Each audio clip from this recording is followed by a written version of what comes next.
From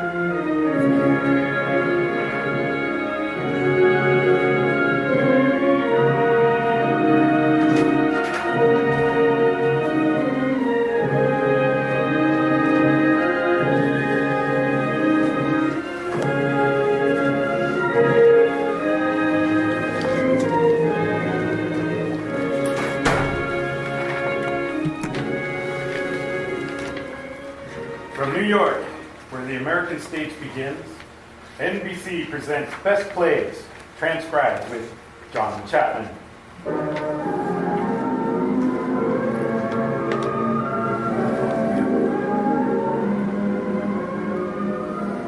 Best Plays, a series of hour-length dramas based on famous theatrical books, begun by the late Burns Mantle, now edited by the distinguished drama critic of New York Daily News, John Chapman.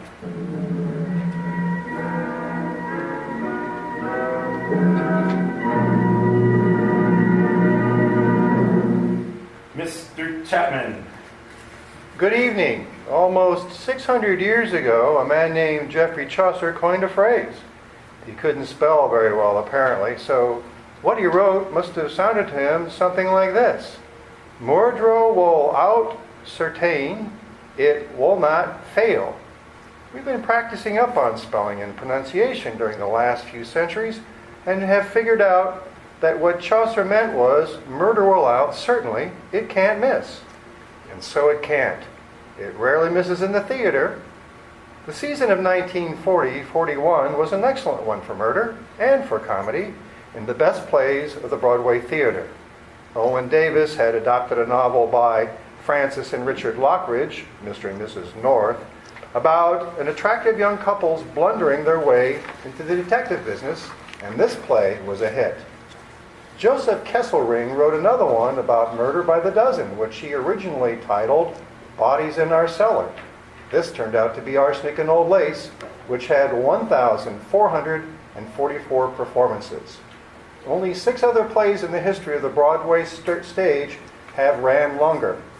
In the company of the first night on January 10th, 1941, were Boris Karloff, Gina Dare, and other fine comedians.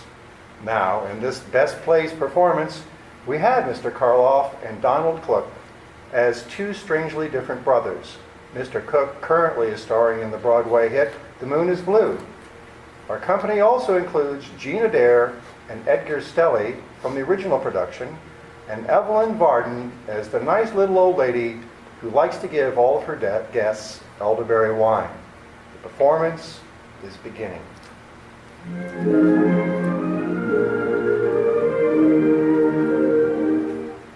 On a quiet street under the arching elms in the town of Brooklyn, New York, the old Brewster home stands in dignified and over-decorated glory. The gas mantles are still in the hall, although electricity was installed several years ago. It's tea time, and Miss Abby Brewster pours. The minister visiting, and Miss Abby and her nephew Ted are most attentive.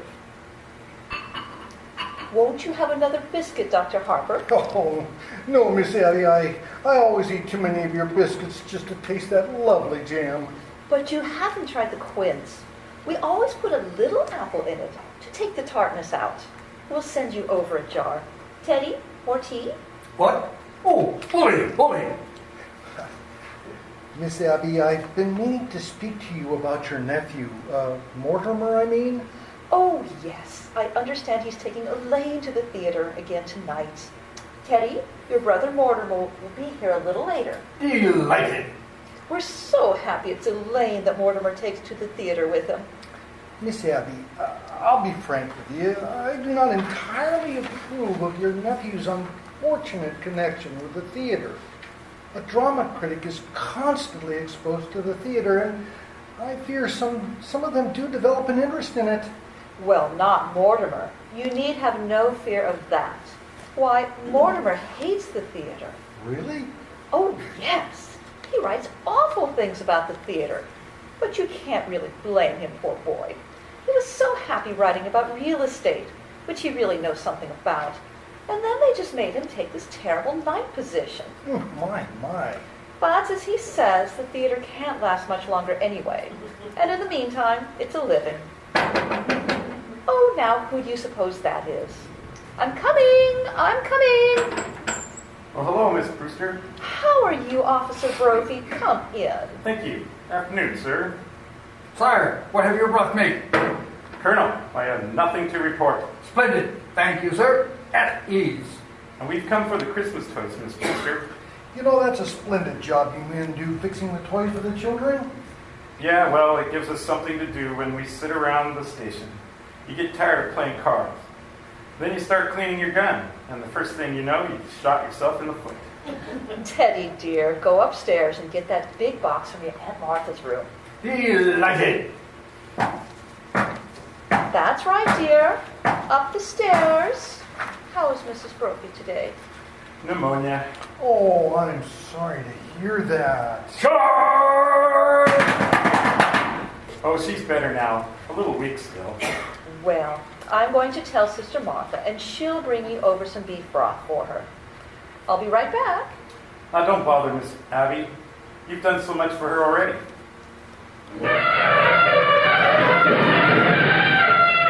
Uh-oh. Hey, Colonel, you promised not to do that. But I have to call a cabinet meeting to get the release for those supplies. You promised. He used to do that in the middle of the night. The neighbors complain about him. Oh, he's quite harmless. Oh, sure. Suppose he does think he's Teddy Roosevelt. It's a shame a nice family like this, hatching a cuckoo. The grandfather made $1 million, patent medicine. Well, Officer Brophy and Dr. Harper, how nice. Oh, hello, Miss Martha. I came to get the Christmas toys. Oh, yes, Teddy's Army and Navy, they wear out. Oh, you're back, Martha. How's poor Mr. Benitsky? Well, dear, it's pretty serious, I'm afraid. The doctor was there. He's going to amputate in the morning. Can we be present? No, dear, I asked him, but he said it's against the rules of the hospital or something. Oh, here's Teddy with the Army and the Navy. Well, thanks, Colonel. This will make a lot of kids happy. What's this? The USS Oregon? Oh, no, Teddy, dear, put it back. But the Oregon goes to Australia. Thank you again, ma'am. Tin Hut? Yes, sir, Colonel. Dismissed. Yes, sir. I shall retire to the field headquarters. Charge! Charge the blockhouse! The blockhouse? Oh, the stairs are always San Juan Hill. Have you ever tried to persuade him he wasn't Teddy Roosevelt? Oh, no. Oh, he's so happy being Teddy Roosevelt. Once, a long time ago, remember, Martha? We thought if he could be George Washington, it might be a change for him. But he stayed under his bed for days and just wouldn't be anybody. And we'd so much rather he be Mr. Roosevelt than nobody. Well, if he's happy, I better be running along. Give our love to Elaine. And Dr. Harper, please don't think too harshly of Mortimer because he's a drama critic. Somebody has to do these things. Did you just have tea? Goodbye. Oh, bye. Oh, isn't it rather late? Yes, and dinner's going to be late too. So, why? Yes, Aunt Abby? Good news for you. You're going to Panama and dig another lock for the canal. Delighted. That's bully. Just bully. I shall prepare at once for the journey. Oh! Charge! Abby, you mean Yes, dear. while I was out? Yes, dear. I just couldn't wait for you. I didn't know when you'd be back, and Dr. Harper was coming. But dear, all by yourself? I'll run right downstairs and see. Oh, no. There wasn't time. Then where did you... Martha, look at the window seats. The window seat? Mm-hmm. Go ahead, dear. Lift the lid.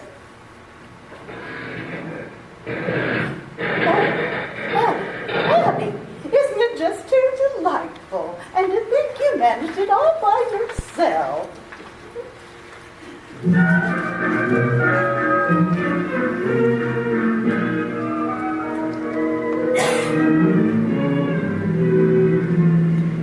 almost home, Elaine.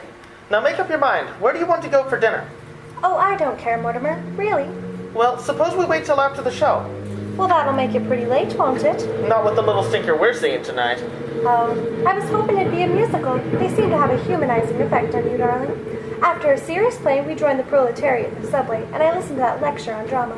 It wasn't until we saw a musical that you took me home in a taxi and noticed my legs. Elaine, where could we be married in a hurry? Say, tonight. Well, I'm afraid my father will insist on officiating. I'll bet your father could make even the marriage service sound pedestrian. Are you by any chance writing a review of it? Sorry, darling. Occupational disease. Well, here we are, the Brewster Mansion. Thanks. Isn't that Teddy at the door? Yes. Well, what's he doing in shorts and a sun helmet? Hello, Mortimer. How are you, Mr. President? Bully, thank you. Just bully. What news have you brought me? Just this, Mr. President. The country is squarely behind you. Yes, I know. Isn't it wonderful? Well, goodbye. Where are you off to, Teddy? Panama! Well, Panama's the cellar. He digs locks for the canal down there. oh, you're very sweet with him. Teddy always was my favorite brother. Favorite? Were there more of you? There's another brother, Jonathan. We don't talk about him. He left Brooklyn very early, by request. Jonathan was the kind of boy who liked to cut worms in two, with his teeth. What became of him? I don't know. He wanted to become a surgeon like grandfather, but he wouldn't go to medical school first, and his practice got him into trouble. Oh. Well, goodbye, darling. I'll run over and say goodnight to Father before I go out with you. He likes to pray over me a little. Mm-hmm. I'll be right back. I'll cut across the cemetery. Hello, Mortimer. Oh, hello, Aunt Abby. Did you see my chapter on Thoreau? I want to show it to Elaine. No, I haven't seen it, dear. We thought you'd like a little something before you leave. Martha's getting a piece of Lady Baltimore cake. Dr. Harper was here to tea. He's concerned about Elaine going to the theater so much. He'd love tonight's horror. Murder will out. Oh, dear. Well, I think I'll open a bottle of wine. It'll be nice with the cake. Yeah, I can see it all now. The same old thing. When the curtain goes up, where is that chapter? First thing you'll see, maybe in the window seat, will be a dead body.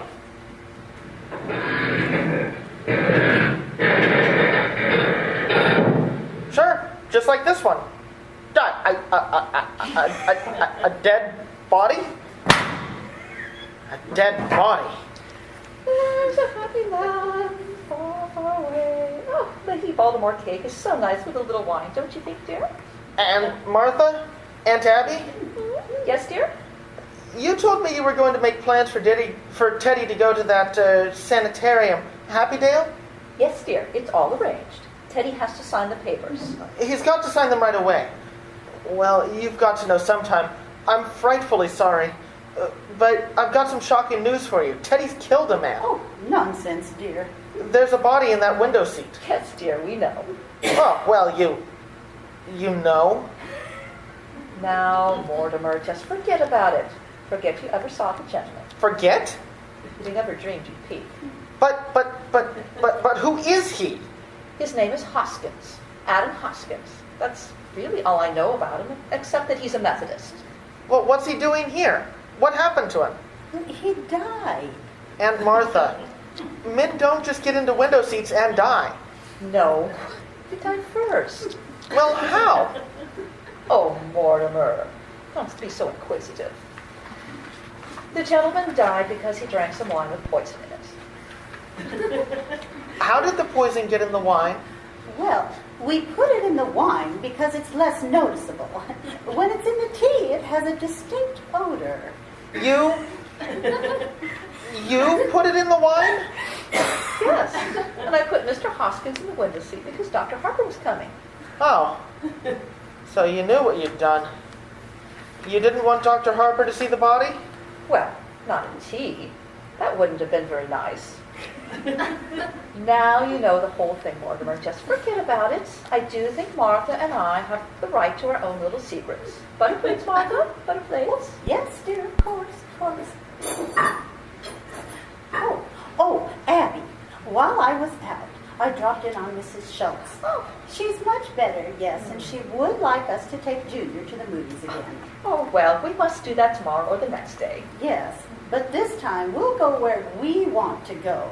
Junior's not going to drag me into another one of those scary pictures. Aunt Martha, Aunt Abby, what are we going to do? What are we going to do about what, dear? There's a body in that window seat. Yes, Mr. Hoskins. Well, good heavens, I can't turn you over to the police. What am I going to do? Well, for one thing, dear, stop being so excited. And for pity's sake, stop worrying. We told you to forget the whole thing. Forget? My dear Aunt Abby, can't I make you realize that something has to be done? Now, Mortimer, behave yourself. You're too old to be flying off the handle like this. But you can't leave him there. Well, we don't intend to, dear. No, Teddy's gone down to the cellar digging the lock. You mean you're going to bury Mr. Hotchkiss in the cellar? Hoskins, dear. Oh, yes, dear, of course. That's what we did with the others. Oh, no. No. You can't bury Mr. Others? The other gentleman. When you say others, do you mean others more than one others? Oh, yes, dear. Let me see. This is 11, isn't it, Abby? No, dear. This makes 12. Oh, I think you're wrong, Abby. This is only 11. No, dear, because I remember when Mr. Hoskins first came in, it occurred to me he would just make an even dozen. Well, you really shouldn't count the first one, dear. Well, I was counting the first one, so that makes it 12. Hello? Oh, hello? Al? Oh, my, it's good to hear your voice. Well, Al? Oh, checking up? Well, I know I didn't pick up the tickets. Yeah, I'm glad you called. Now, get a hold of George right away. He's got to review the play for me. Yeah? Yeah, I'll explain later. Now, let's see, where were we? 12? Yes. Abby thinks we ought to count the first one, and that makes it 12. Well, all right now. All right, who was the first one? Mr. Midgley. He was a Baptist. He came here looking for a room. He was such a lonely old man. Oh, his kids and kin were dead, and it left him so forlorn and unhappy. We felt so sorry for him. And then, when his heart attack came, and he sat in the chair, looking so peaceful, remember, Martha? We made up our minds then and there, if we could help other lonely old men to the same peace, we would. He dropped dead right in that chair? Oh, how awful for you. Oh, no, dear. Why, it was rather like old times. Your grandfather always used to have a cadaver or two around the place. Well, I know, but...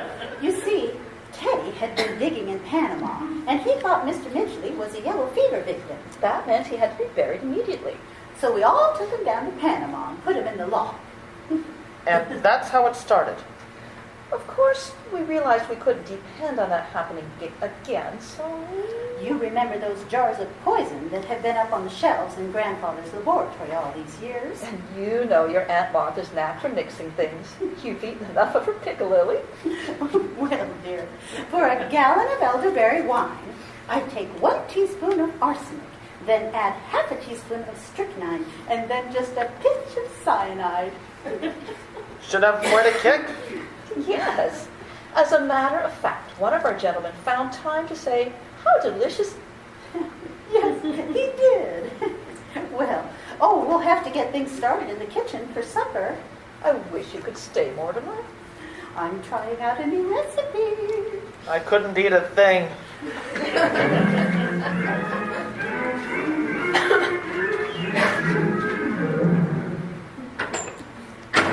Hello, darling. I keep you waiting. Oh, it's you. You run along home, Elaine. I'll call you tomorrow. Tomorrow? Well, you know, I always call you every day or two. But we're going to the theater tonight. Oh, no. No, we're not, Elaine. Something's come up. Now, you run along home. Well, what's happened? If we're going to be married... Married? Have you forgotten that not 15 minutes ago you proposed to me? I did? Oh, yes. Well, as far as I know, that's still on. Now, you run along home. Listen, You can't propose to me one minute and throw me out of the house the next. Well, I'm not throwing you out of the house, darling. Will you get out of here? Don't push. Now, you get out, and I'll call you in a few days. Mortimer? Mortimer! Phew. Hello, Al? What? George is in Bermuda? Well, get somebody. Get the office boy. You know, the bright one. The one we don't like. All right, then. Get the printer. He knows what I write. Third machine from the left. Yeah, but Al, he might turn out to be another John Chapman. Yeah, all right, all right. Was that Elaine, dear? Aunt Martha, Aunt Abby, sit down. But Mortimer. Sit down. There. Well, dear? You can't do things like that. I don't know how to explain this to you, but it's not only against the law, it's wrong. It's not a nice thing to do. People wouldn't understand. Abby, we shouldn't have told Mortimer.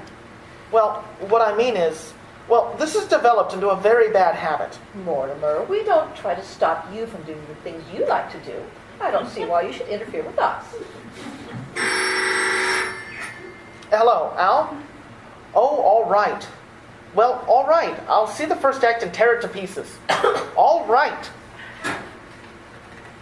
Now look, I've got to go to the theater, but before I go, will you promise me something? Well, we'd have to know what it was first. Will you do this for me? What do you want us to do? Don't do anything. I mean, don't do anything.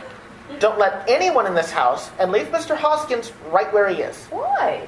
We were planning on holding services before dinner. Services? Certainly. You don't think we'd bury Mr. Hoskins without a full Methodist service, do you? Why, he was a Methodist. Well, can't that wait till I get back? Oh, then you could join us. Oh, you'll so enjoy the service, especially the hymns. Remember, Martha, how beautifully Mortimer used to sing in the choir before his voice changed? And remember, you're not going to let anyone in this house while I'm gone. Have you got some paper? Here's some stationery. Will this do? Oh, that'll be fine. I can save time if I write my review on the way to the theater.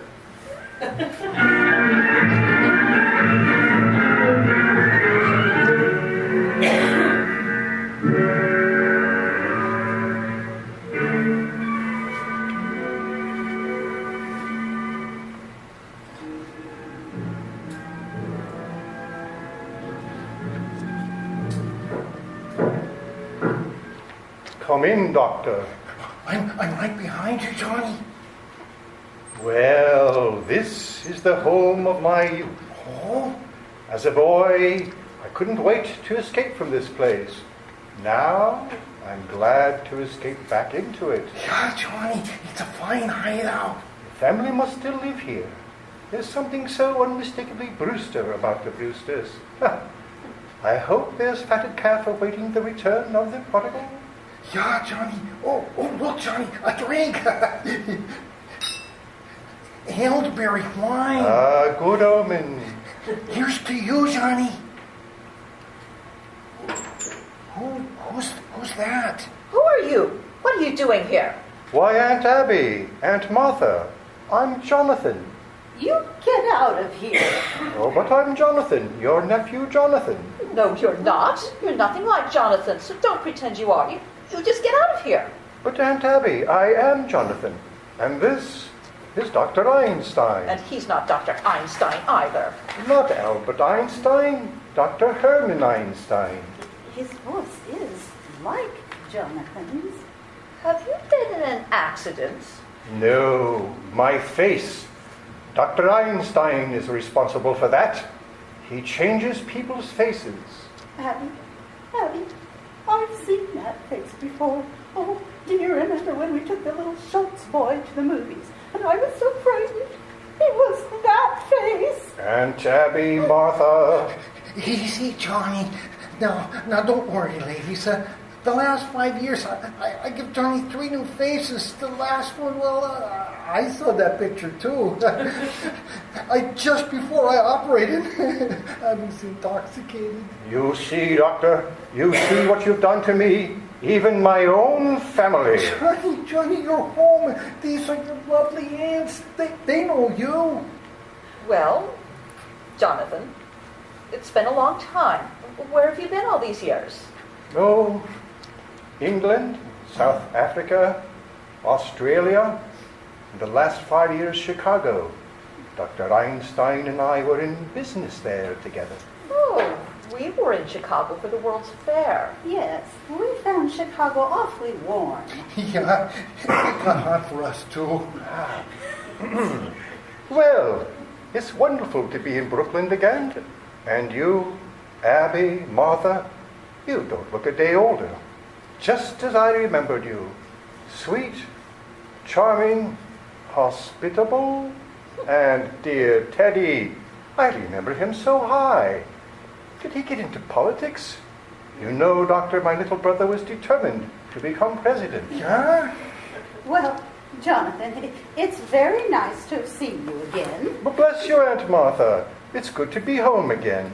Well, Martha, we mustn't let what's on the stove boil over.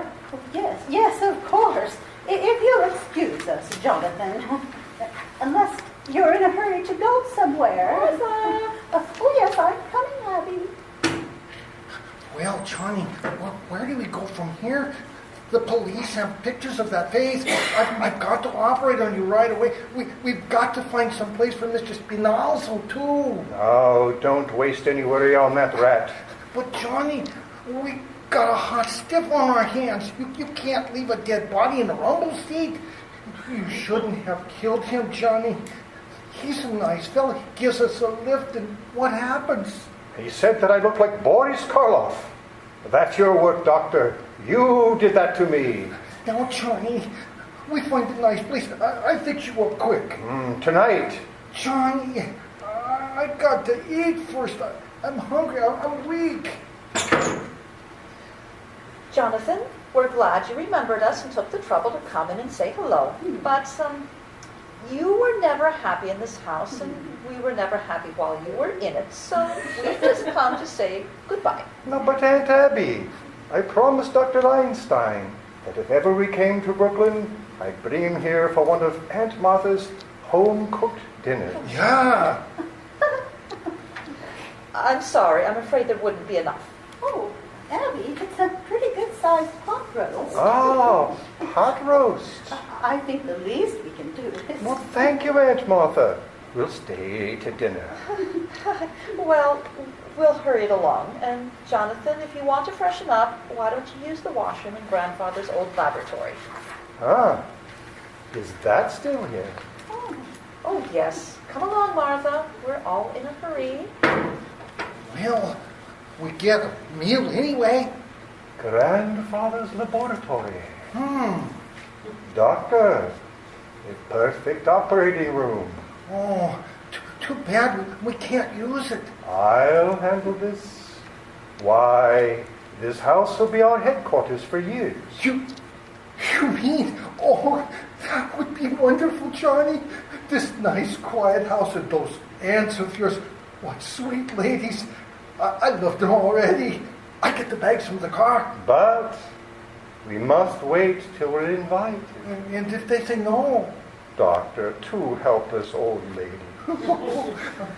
My thought comes true. A beautiful dream. It's so beautiful. That's what makes this house so perfect for us. It's so peaceful. Charge! Charge!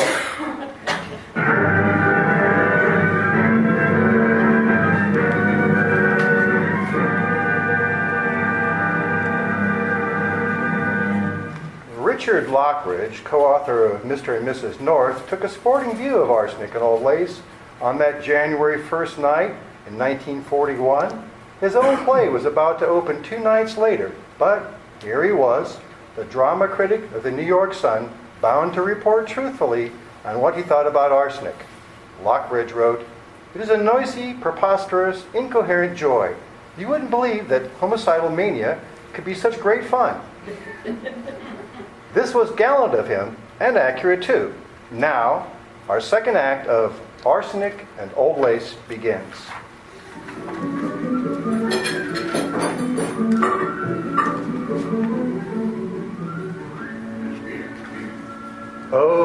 Martha, you haven't lost any of your skill. Why, thank you, Jonathan. And now I know you and Dr. Einstein both want to get to where you're going. But my dear aunts, I'm so full of that delicious dinner, I just can't move a muscle. Yeah, it's so nice here. Well, after all, it's very late. I found it. I found it. Did you lose something, Teddy? I found it. The story of my life. My biography. You see, here we are, both of us. President Roosevelt and General Goethals at Culebra Cut. That's me, General, and that is you. Now, my, how I've changed. Well, you see, that picture hasn't been taken yet. We haven't even started to work on the Culebra Cut, General. We will both have to go to Panama now to inspect the locks. No, Teddy, not Panama. Yeah, Panama's a long way off. Nonsense. It's just down in the cellar. The cellar. Yes, we let him dig the Panama Canal in the cellar. General, as President of the United States, I demand that we inspect the locks immediately. Teddy, I think it's time you went to bed. I beg your pardon. Who are you? I'm Woodrow Wilson. Go to bed. No, you're not, Wilson. But your face is familiar. Let me see. Perhaps I'll meet you later on my hunting trip to Africa. Yes, yes. You look like someone I might meet in the jungle. Teddy. It's your brother Jonathan, dear. He's had his face changed. Oh, so that's it. A nature faker. And perhaps you had better go to bed, Teddy. Jonathan and his friend have to go to their hotel. General Goethals, inspect the canal. But Johnny. Inspect the canal. All right. Mr. President, we go to Panama. Bully, bully. Follow me, General. Oh, I have to wear a sun helmet. It's down south, you know. Of course. Well, bon voyage. Aunt Abby, I must correct your misapprehension. We have no hotel. We came directly here. This is my home. But Jonathan, you can't stay here. Aunt Abby, you have a most distinguished guest in Dr. Einstein. I'm afraid you don't appreciate his skill. In a few weeks, you'll see me looking like a very different Jonathan. Oh, but he can't operate on you here. Oh, I forgot to tell you. We're turning grandfather's laboratory into an operating room. We expect to be quite busy. Hey, Johnny, down in the cellar. Ah, Dr. Einstein. My dear aunts have invited us to live with them. Oh, you fixed it. Well, you're sleeping here tonight. Aunt Abby, please get our room ready. But Now. well, come along, Martha, dear. Johnny, when I go down to the cellar, what do you think I find? What? The Panama Canal. Ah, the Panama Canal. It's a hole Teddy dug, 6 feet long and 4 feet wide. Oh, down there? And it just fits Mr. Spinalzo. Rather a good joke on my aunts. They're living in a house with a body buried in the cellar. Come on, we'll bring it in through the window.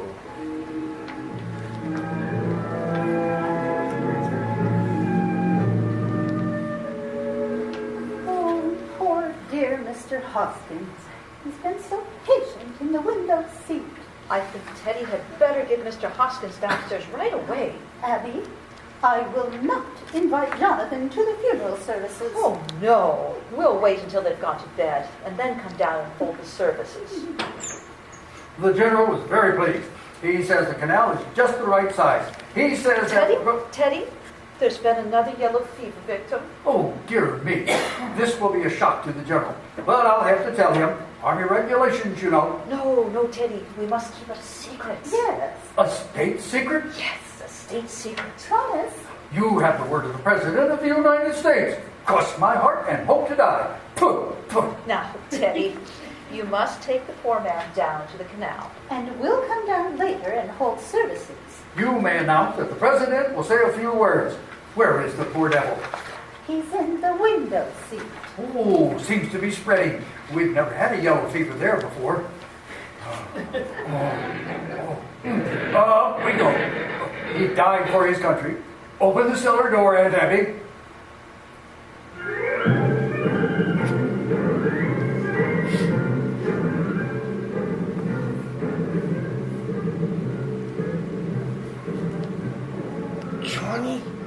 Johnny, are you out there? Wait.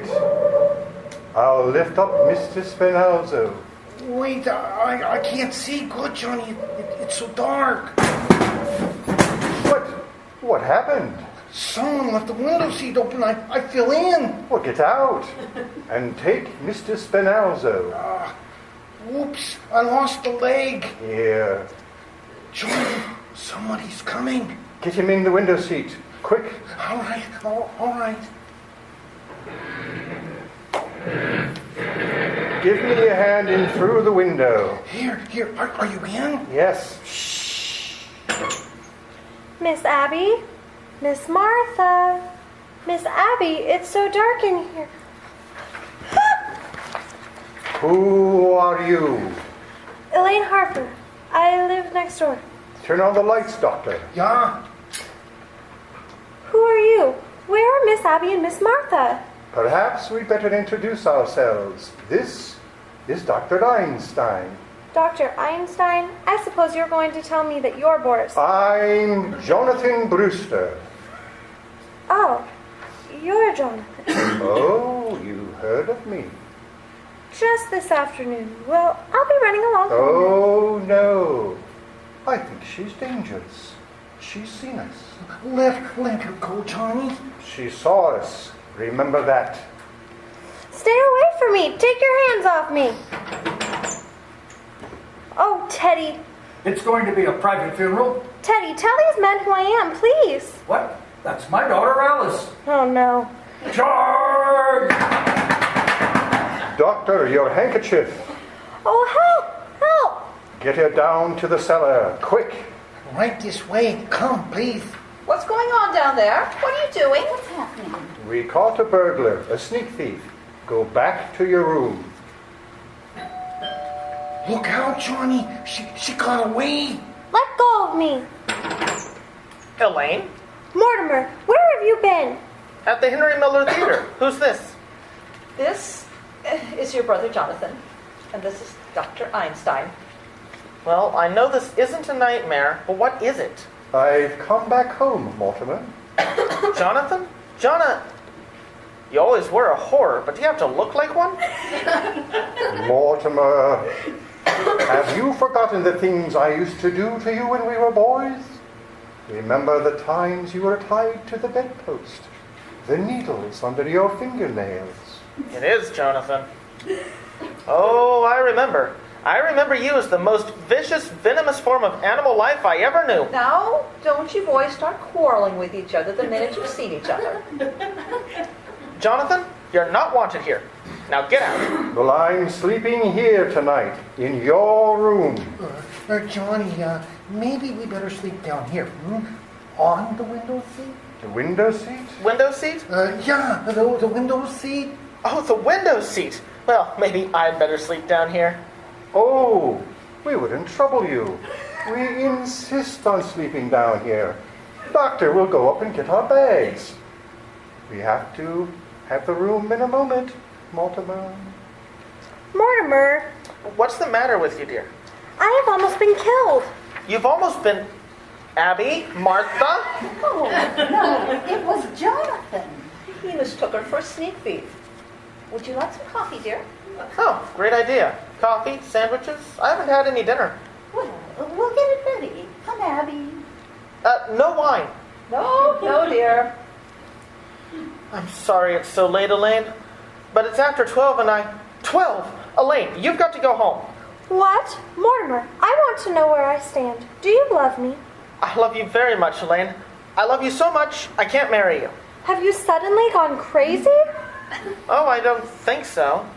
But it's just a matter of time. You see, insanity runs in my family. It practically gallops. Now, just because Teddy is a little... Oh, no. It goes way back. The first Brewster, the one who came over on the Mayflower, you know, in those days the Indians used to scalp the settlers. He used to scalp the Indians. But darling, this doesn't prove you're crazy. Well, look at your aunts. They're roosters, aren't they? And the sanest, sweetest people I've ever known. Well, even they have their peculiarities. Mortimer, you're not even looking at me. Come away from that window seat. Yeah, right away, Elaine.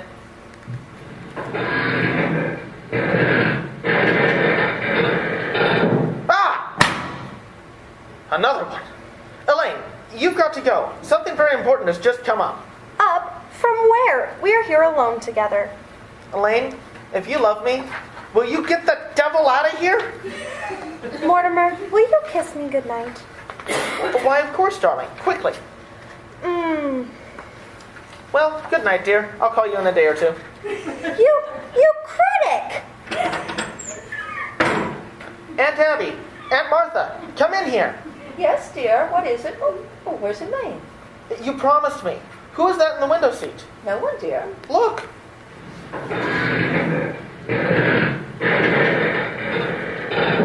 And it's not Mr. Hoskins. Well, who can that be? Are you trying to tell me you've never seen that man before? Certainly am. Now, Aunt Abby, don't try to get out of this. That's another of your gentlemen. Mortimer, how can you say such a thing? That man is an imposter. And if he came here to be buried in our cellar, he is mistaken. But, Aunt Abby, you put Mr. Hoskins in the window seat. Now, this man couldn't have just gotten the idea from him. By the way, where's Mr. Hoskins? In Panama, waiting for the services. Poor dear. We haven't had a minute with Jonathan in the house. Dear, we always wanted to have a double funeral, but I will not read services over a total stranger. A stranger? Aunt Abby, how can I believe you? There are 12 men down in the cellar, and you admit you poisoned them. Yes, I did. But you don't think I'd stoop to telling a fib.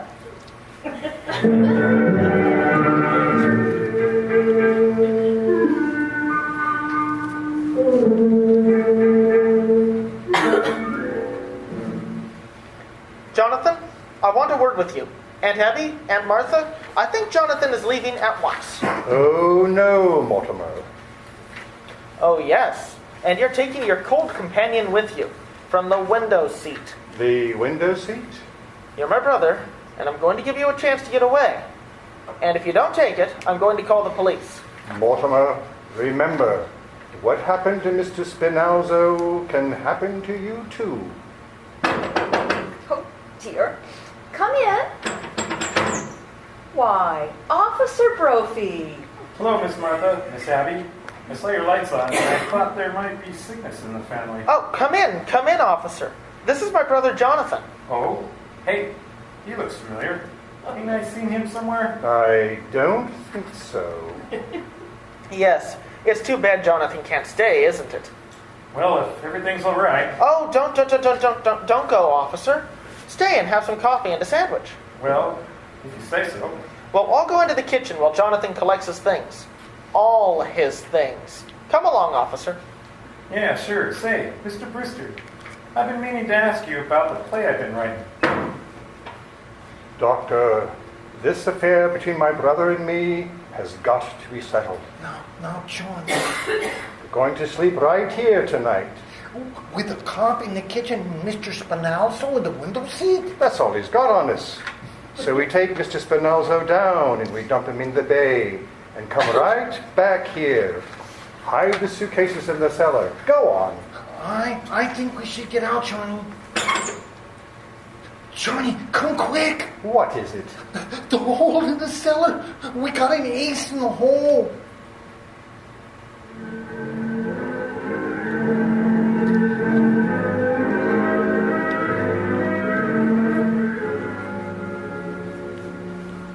Still here, Jonathan? I thought I told you to get out. We're staying. You think I'm bluffing? You think I won't tell Officer Brophy what's in the window seat? Officer Brophy! If you tell Brophy what's in the window seat, I'll tell him what's in the cellar. The cellar? There's an elderly gentleman down there who seems to be very dead. What were you doing in the cellar? What's he doing in the cellar? No, thank you, ma'am. That's all the coffee I can drink. Oh, Mr. Brewster, I'd like to tell you the plot of that play I was writing. No, Brophy. No, you can't stay here. You've got to go and call in. The precinct will be looking for you. Yeah, but I want to tell you about this here play. Well, we'll talk about it later. Someplace later. All right. How about the back room at Kelly's? Fine. I'll meet you at Kelly's. Later. Great, Mr. Brewster. I'll be there. Unless I drop dead. Yeah.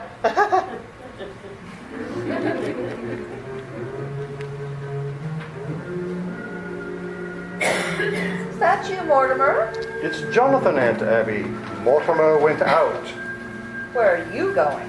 to Panama to bury Mr. Spinelzo. But he can't stay in our cellar. There's a friend of Mortimer's downstairs waiting for him. He and Mr. Spinelzo will get along fine together. They're both dead.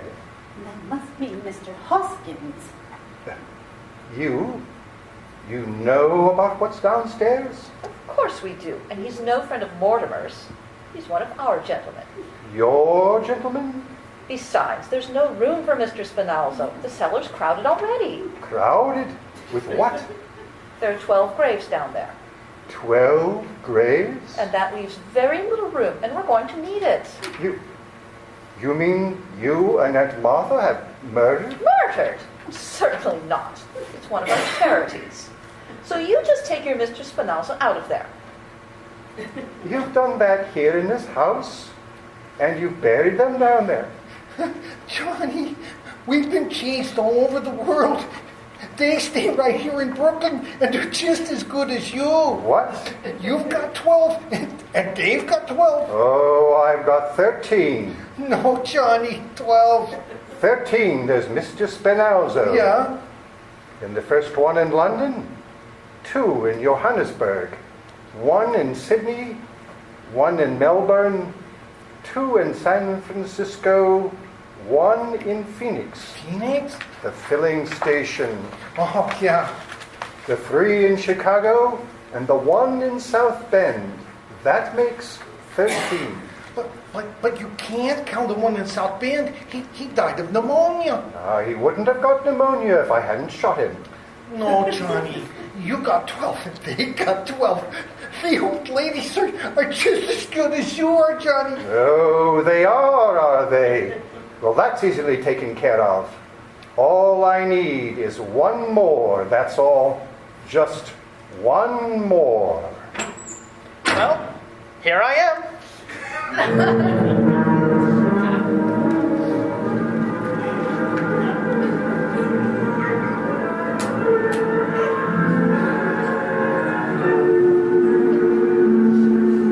Mortimer, where have you been? I've been over getting a doctor's signature on Teddy's papers. Mortimer, what is the matter with you? Running around getting papers signed at a time like this. Do you know what Jonathan is doing down there? He's putting Mr. Hoskins and Mr. Spinalzo in together. Well, let him. Is Teddy in his room?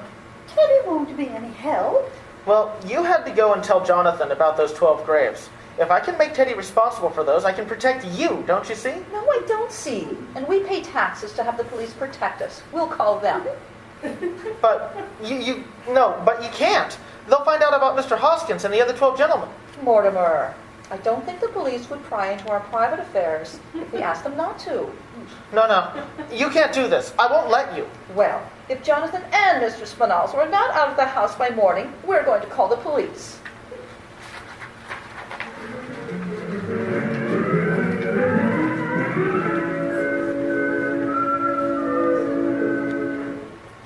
There. It's all done, Johnny. Mr. Hopkins and Mr. Spinalzo are all put away neat and tidy. We're all done. You're forgetting, Doctor. My brother Mortimer. No, Johnny, no. Tonight. We got to do that tomorrow or the next day. No, tonight. Now. No, Johnny, please, I'm tired. And tomorrow I got to operate. Not tonight. We go to bed, huh? Doctor, it's going to be done tonight. Johnny, I know that look. Oh, okay. But the quick way, huh? The quick twist like in London. No, Doctor. This voice calls for something special. I think perhaps the Melbourne method. Johnny, no, not that. 2 hours. And when it was all over, the fellow in London was just as dead as the fellow in Melbourne. Get your instruments. No, Johnny. Get them. We operate tonight, Doctor, on Brother Mortimer.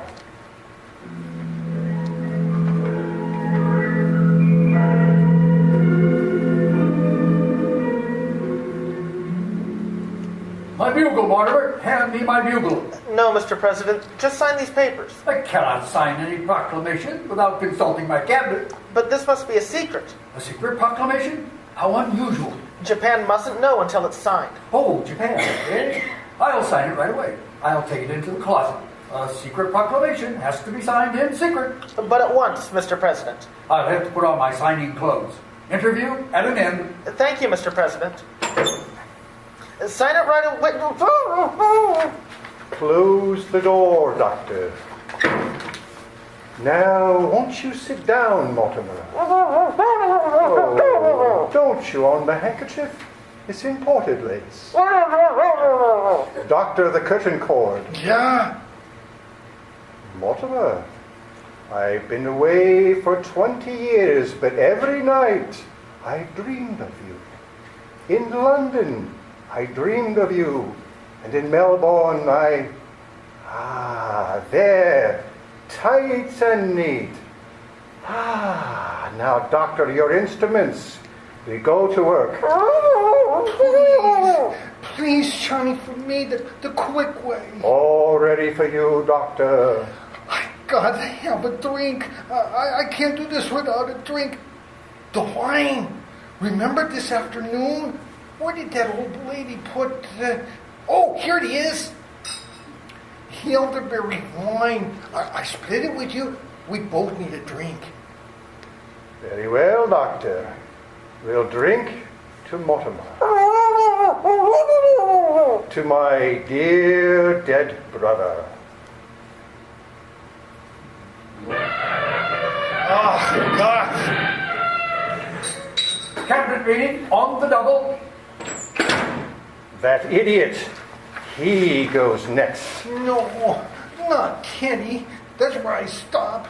I draw the line at Kenny. Oh, now we've got to go to work fast. Yeah, the quick way, Johnny. Yes, Doctor. One quick twist of the silk handkerchief. Hey, the Colonel's got to stop blowing that horn. Oh, it's all right, officer. We're taking the bugle away from him. We promised the neighbors he wouldn't do that anymore. Oh, hey, Mr. Brewster. Why are you all tied up? He was explaining the play we saw tonight. That's what happened to the fella in the play. Oh, yeah? Gee, they practically stole that from the second act of my play. I'll tell you about it. No, wait a minute. I'm going to lead you this way. This time, Mr. Brewster, you'll listen to the plot. Well, it starts in my mother's dressing room where I was born. Only I ain't born yet. And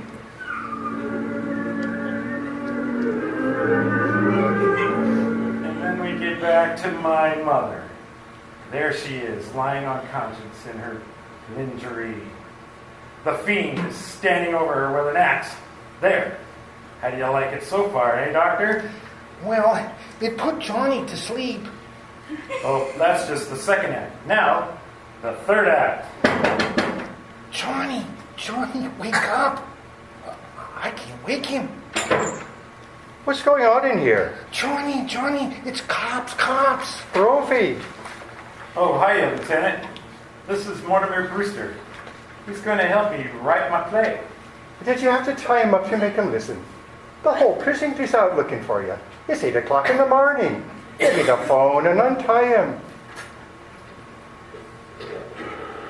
Gee, Mr. Brewster, I'll have to run through the third act quick.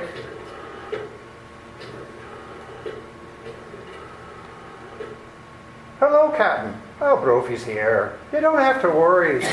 Hmm?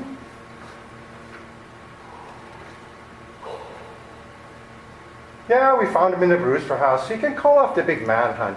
You want us to bring him in. Manhunt? Manhunt? Oh, so I've been turned in, eh? No, buddy, you've got us wrong. I suppose you and that stool pigeon brother of mine will split the reward. Reward? Grab him. You stay still, Mac. No, I'll do some turning in.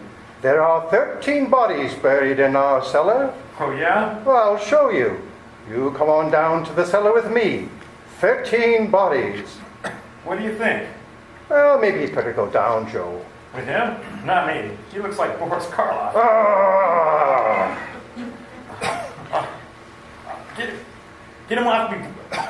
Rooney, help me. But Help me. get your head out of the way.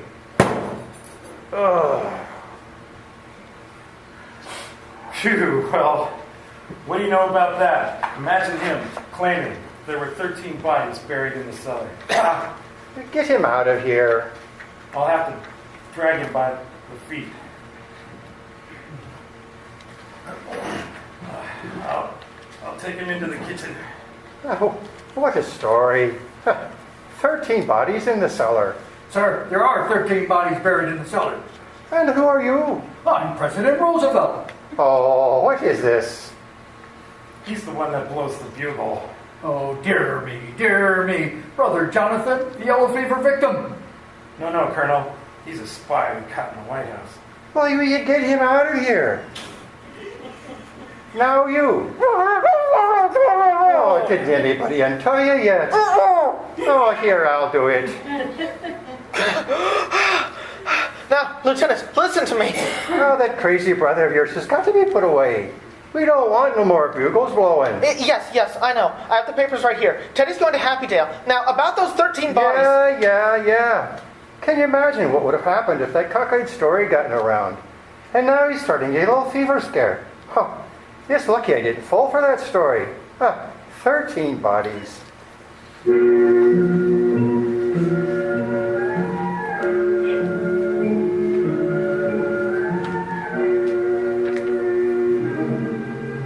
I beg your pardon. I'm Mr. Witherspoon of Happydale. I believe I am to pick up a gentleman. Oh, Teddy! Just finished my cabinet meeting. Yes, Mortimer? Mr. President, I have good news for you. Your term of office is over. Oh, then I start my hunting trip to Africa, don't I? Well, who's this? Trying to get into the White House before I moved out? Who, Teddy? Taft. Oh, this isn't Mr. Taft, Teddy. This is Mr. Witherspoon. He's your guide to Africa. Oh, bully. Glad to meet you, Mr. Witherspoon. Aunt Martha, Aunt Abby, I'm on my way to Africa. Isn't that wonderful? Oh, if the safari comes, tell them to wait. Charge! Aunt Abby, Aunt Martha, this is Mr. Witherspoon from Happydale. Teddy's going with him. No, he's not. Not while we're alive. The police want him to go. He blew his bugle again. That's right, Mom. Well, if he goes, we're going with him. Yes, we won't be separated from Teddy. But we don't take sane people at Happydale. Don't worry. That's a trait not usually associated with the Brewsters. Oh, look where you settle this. There's still martyrs to be sold in Brooklyn. Yeah. Oh, are there? Teddy's got to go. With the stories he's telling, we'd have to dig up the cellar. He says there are 13 bodies buried down there. But there are 13 bodies buried in our cellar. Well, I'll take your word for it, lady. I'm a busy man. How about it, Witherspoon? I don't think he believes us, Abby. Well, they would have to be committed. Well, Teddy committed himself. Can't they commit themselves? Can't they sign the papers? Certainly. Oh, well then, if we can go with Teddy, we'll sign the papers. Where are they? Yes, where are they? Sign him up, Witherspoon. I want to get this cleared up. Oh my. We've overlooked one thing. We are going to need the signature of a doctor. A doctor? Oh, yes, a doctor. Dr. Einstein! Me? Come over here. We'd like you to sign some papers. Please, I must go. No. Just come right over, Doctor. At one time last night, I thought the doctor was going to operate on me. Oh, please, please. Yes, doctor. Just come right over here. Sign right here, doctor. Yes, very well. Here? There. Are you leaving us, Doctor? I think I must go. Oh, aren't you going to wait for Jonathan? I don't think we're going to the same place. There now, everything's quite in order. Well, I'm almost relieved. I'm really looking forward to going. The neighborhood here is really run down so.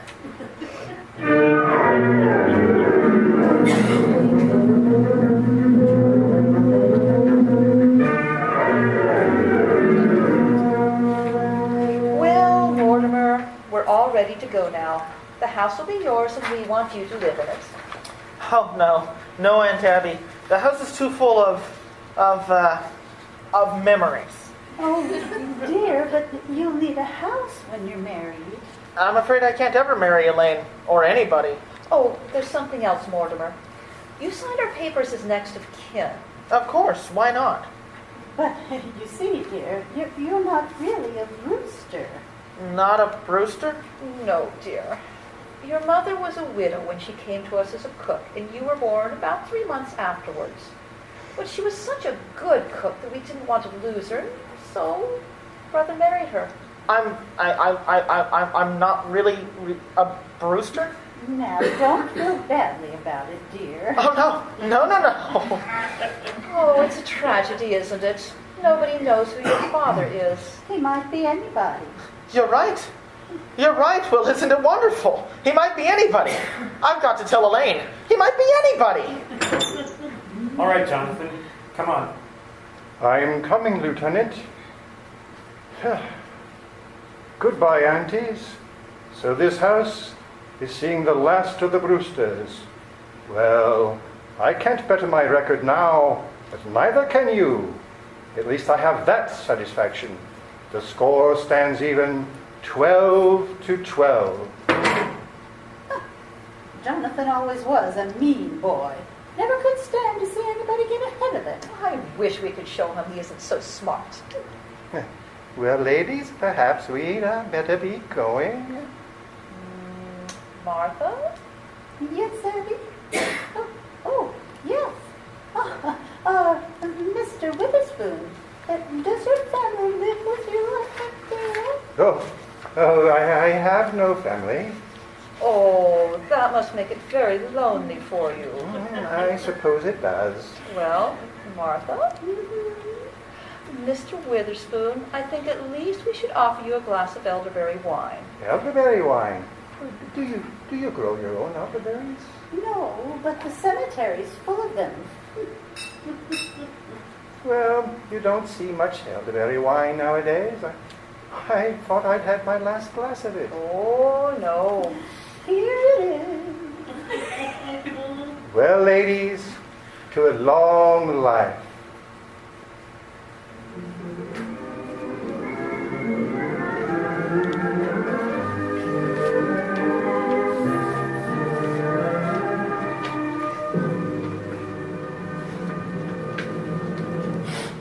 You have just heard the Best Plays production of Arsenic and Old Lace, starring Boris Karloff and Donald Cook.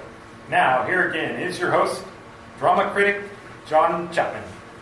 Joseph Kesselring never wrote a sequel to Arsenic and Old Lace, so we don't know what happened to Mr. Witherspoon. Perhaps someday the author will get around to it. In the meantime, we will have another Best Play for you next Sunday. It'll be a rather strange and quite lovely piece, Dark of the Moon, which Howard Richardson and William Burnay made from the old hillbilly folk song about Barbara Allen. Our star will be Alfred Drake. Let's all meet again next Sunday in the mountains called the Great Smokies. This is Chapman saying goodbye until then.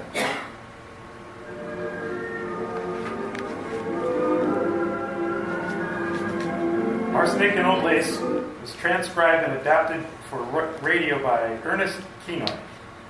Glenn Bledsoe was Jonathan Brewster, Lieutenant Rooney, and Mr. Weatherspoon. Devin Seal was Mortimer Brewster.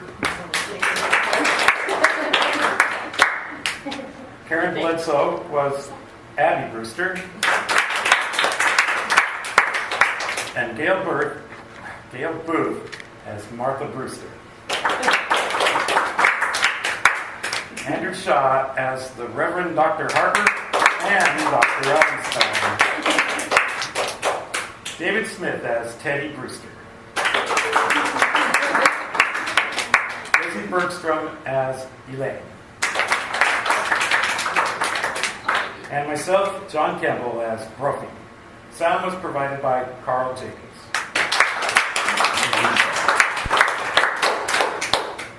Tonight, America's press conference. It's Meet the Press on NBC.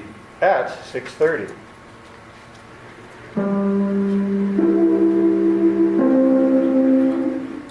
KFI Los Angeles. Listen, a new Packard four-door sedan costs just $29.20 plus tax and license, delivered right here in Southern California. Packard costs less than any for what you get from any other car. Up to 30 months to pay at Earl C. Anthony Incorporated, 1000 South Hope or 9130 Wilshire Boulevard. This production has been presented by the Molalla Radio Theater. Our next production is Dracula, to be presented in October. Thank you and good night.